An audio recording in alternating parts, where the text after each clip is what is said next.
biomasse végétale telle qu'on a étudiée dans le cadre de Régix, c'est tout ce qui est produit soit par voie agricole, soit par voie forestière, qui va se retrouver valorisé soit sous la forme de biocarburant, soit sous la forme d'un carburant solide, c'est-à-dire chaufferie par exemple, soit pour des transformations pour la chimie ou pour la pâte à papier par exemple.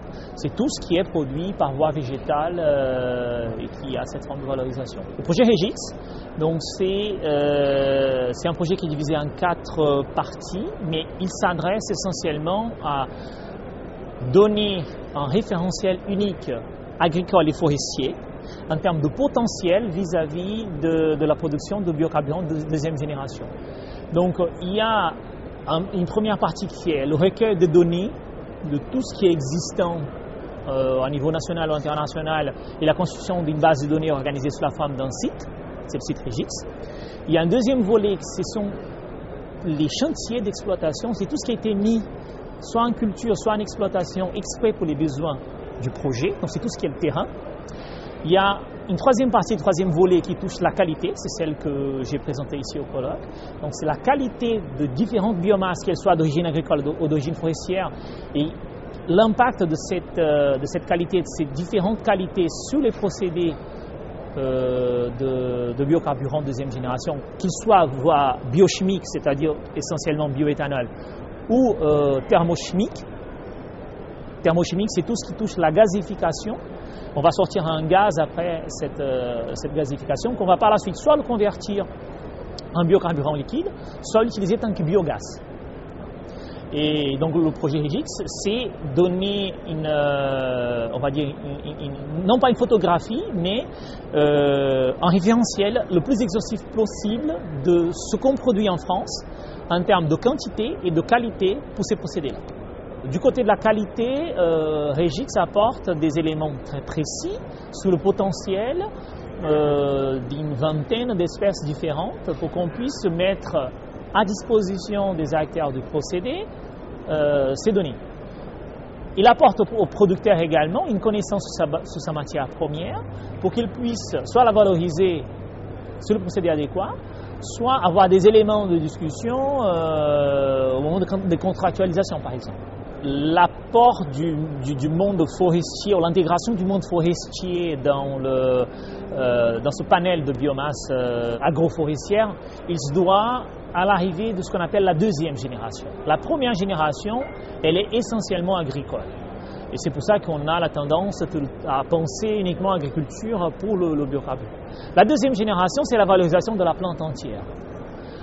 Donc c'est là que la forêt arrive, et elle arrive en force parce qu'elle déjà elle sait mobiliser de quantités importantes de biomasse, par exemple pour les sites de production de pâte à papier. Ce sont des sites qui mobilisent énormément de biomasse, de matière lignocellulosique qu'on appelle. Donc il y a ce côté logistique qui est déjà important. Deuxième, il y a la densification. La densité de matière biomasse dans le bois est beaucoup plus importante que dans le monde agricole. Donc cela justifie l'arrivée également de la forêt. Le troisième aspect, c'est le constat qu'on fait à l'heure actuelle que les dimensions de ces futurs sites industriels, elle est tellement importante qu'aucun des mondes ne pourra approvisionner seul un futur site de production de biocarburants de deuxième génération. Il va falloir compter sur différents acteurs, des mix de biomasse agricole forestière. C'est là qu'explique donc le mariage ou un rapprochement de ces deux cultures. Régix a le mérite de montrer quelles sont les proportions qui existent dans les différentes biomasses et la composition, la qualité de ces cendres. On n'adresse pas du tout la question de quoi en faire.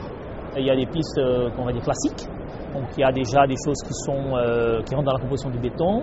On a dans certains cas sous autorisation des études d'épandage, donc en plus ça implique un retour au sol de ces cendres qui est important. Par exemple, le cadre de la forêt, une exploitation massive des cendres à un moment donné peut poser problème. Donc si on est autorisé à faire un épandage en forêt par exemple, ça permet un retour des cendres au sol, mais il y a des phénomènes d'enrichissement de certains éléments qui posent problème pour l'épandage.